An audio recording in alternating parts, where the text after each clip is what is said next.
ada wacana penulisan ulang sejarah Indonesia. Itu mungkin gambaran singkatnya udah aku buat di videoku sebelumnya ya, kamu bisa cek di situ deh.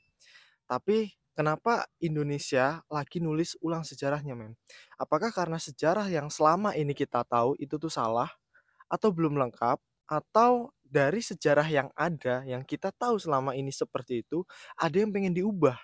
Coba bayangin deh, semua buku sejarah di Indonesia yang ngebahas tentang Indonesia itu kan udah kita pelajarin bertahun-tahun, dan mungkin secara nggak langsung walaupun kita nggak belajar buku, kita tahu sejarahnya seperti apa. Karena itu udah diceritain dari turun menurun lah ibaratnya. Karena ada wacana perubahan sejarah, bukan perubahan sejarah sih, penulisan ulang sejarah Indonesia. Akhirnya apa yang kita pelajari itu bisa jadi ya, bisa jadi belum lengkap, bisa jadi salah, atau bahkan bisa jadi itu malah dipelintir. Dan pengetahuan sejarah sebelumnya itu akan diganti dengan 11 jilid. 11 jilid ya, 11 jilid tentang sejarah baru Indonesia. Alasannya sih menurutku cukup mulia ya, karena gini, alasan utamanya adalah agar Indonesia sentris, men. Karena dianggap bahwa sudut pandang yang diambil sebelumnya itu sudut pandang dari kolonial, dari orang barat, pokoknya dari orang luar lah, bukan dari Indonesianya, bukan dari masyarakat Indonesianya.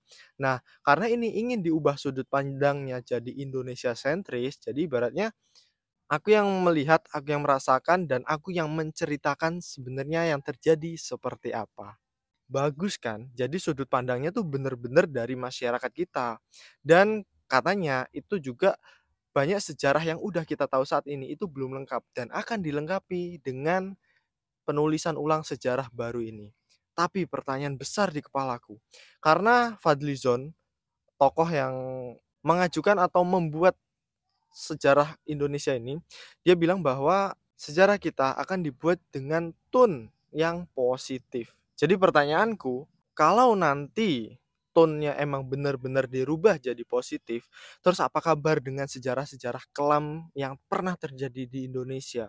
Apakah itu sebagai tone negatif yang nggak akan disampaikan di dalamnya? Atau itu malah perlahan-lahan dikikis dan untuk generasi selanjutnya di bawah kita, entah anak, cucu, cicit kita, gak tahu tentang sejarah kelam itu.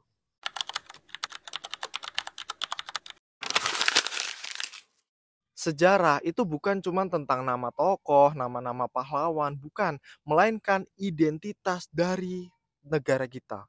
Tanpa kita mengetahui jalan yang udah kita tempuh sebelumnya, kemungkinan kita nggak akan tahu jalan kemana yang harus kita tempuh. Bisa jadi kalau kita nggak tahu sejarah kita, kita ketika di persimpangan yang harusnya sudah ditata melalui sejarah, itu harusnya kita belok kanan. Tapi karena kita nggak tahu sejarah kita, akhirnya kita belok kiri. Dan apa yang terjadi? Boom, semuanya push. Kayak sejarawan Pak Taufik Abdullah pernah bilang bahwa sejarah adalah cara bangsa untuk mengenali dirinya. Contoh nyata nih dalam pembuatan kebijakan saat ini, kalau kita nggak gunain sejarah sebagai apa ya, pondasi awal berpikir kita, kemungkinan penetapan kita kali ini akan salah, men.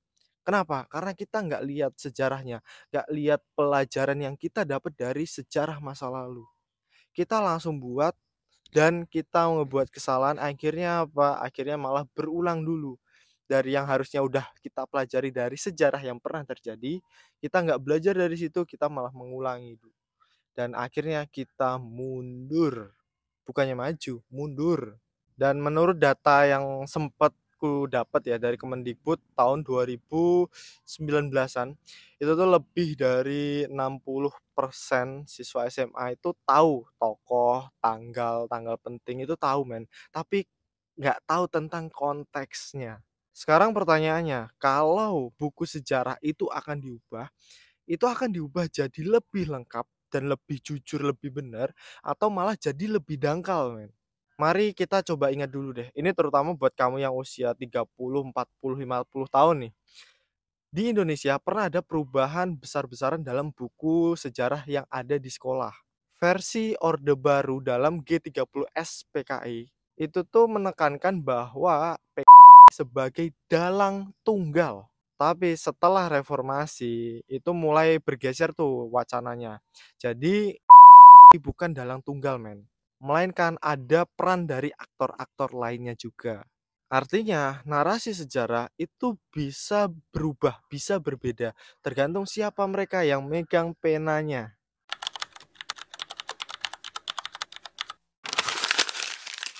Penulisan ulang sejarah ini dipimpin oleh Bapak Menteri Kebudayaan Fadlizon dan Wakil Ketua Umum Partai Gerindra yang memang punya latar belakang sejarah dari UI dan hobi mengoleksi arsip-arsip men. Dia dibantu sama tim berisi banyak akademisi lah, termasuk Bapak Prof. Susanto Zuhdi, guru besar sejarah maritim dari Universitas Indonesia.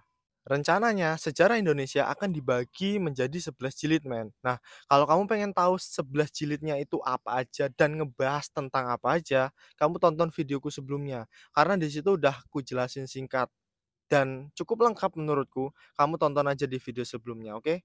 Tahapannya itu meliputi pengumpulan arsip, wawancara saksi, hingga penyuntingan tahap akhir. Nah, disinilah mulai pertanyaannya. Kalau narasi utamanya adalah tone positif, apa maksud positif di sini, men? Apakah itu hanya menceritakan positif-positifnya aja dan mulai mengkaburkan atau menghilangkan hal-hal yang dianggap negatifnya? Karena itu bisa berdampak buruk. Kenapa di sini aku bagi cuman kayak A dan B ya, kayak kesalahan berpikir.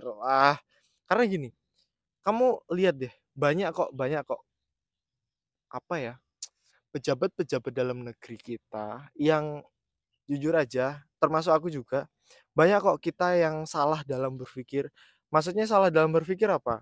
Kita dianggap bahwa ketika kita mengibarkan bendera One Piece sebagai simbol kritik, kita dikatakan bahwa tidak mencintai bendera merah putih, tidak mencintai NKRI. Padahal kan nggak kayak gitu ya. Atau kalau ada yang tanya nih, "Kamu suka jambu nggak?" "Iya, aku suka jambu." Terus orang yang ngasih itu, "Oh, berarti kamu suka jambu ya? Kamu nggak suka semangka ya?" Kan nggak kayak gitu, men. Misal kamu dikasih sama pilihan antara sosis atau bakso. Kamu milih sosis, bukan berarti kamu nggak suka bakso kan? Aku punya contoh dari negara lain nih, Jepang. Aku lihat beberapa konten bahwasanya masyarakat Jepang itu nggak tahu bahwa mereka zaman dulu itu pernah menjajah Indonesia. Makanya itu Jepang pernah dikritik beberapa kali men karena dalam buku pelajarannya itu meminimalisir kekejaman yang dilakukan Jepang pada Perang Dunia Kedua. Terus ada juga Turki yang menghapus dan juga mengubah tentang kejadian yang ada di Armenia. Pengen tahu ini tadi apa? Huruf awalnya G, terus E, terus N. Udah, lanjutin aja sendiri.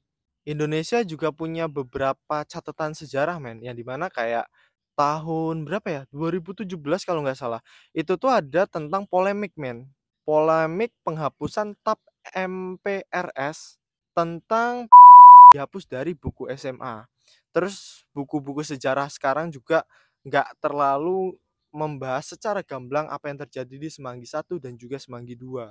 Nah, kalau sejarah-sejarah seperti ini mulai perlahan-lahan dikikis bahkan sampai dihilangkan, jangan-jangan nanti generasi entah anak cucu, cicit, buyut kita itu nggak tahu men tentang sebenarnya yang terjadi pada saat itu. Dan seperti kata pepatah, bangsa yang besar adalah bangsa yang tidak melupakan sejarah bangsanya. Tapi kalau sejarahnya diganti, apakah pepatah itu masih berlaku? Coba kasih pendapatmu di kolom komentar deh.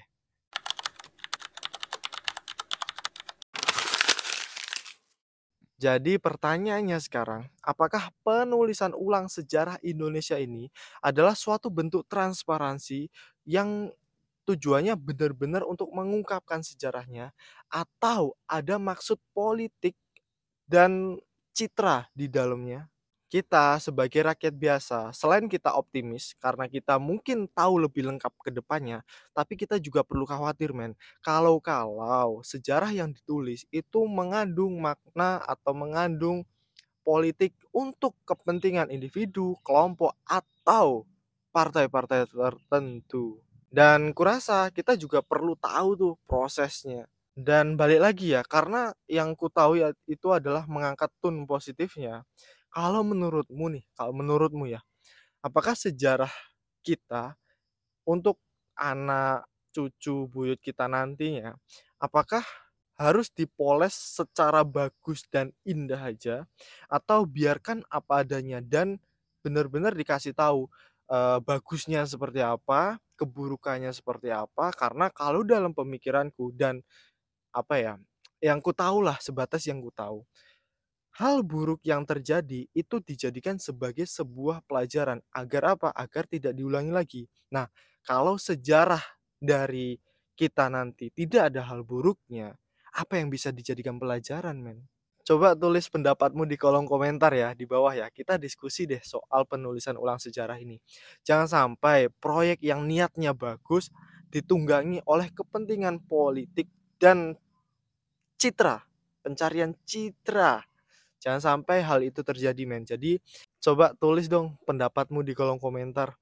Karena gini, setiap pendapat atau setiap komentar yang kamu kasih di bawah, itu akan aku bales dan siapa tahu setiap diskusi kita bisa jadi berita dan isu dari orang lain yang sebenarnya pengen ngomong itu tapi nggak berani untuk ngomong langsung. Nah, siapa tahu dari diskusi kita bisa mencapai hal besar yang lain. Oke, jangan lupa untuk subscribe, like, dan see you.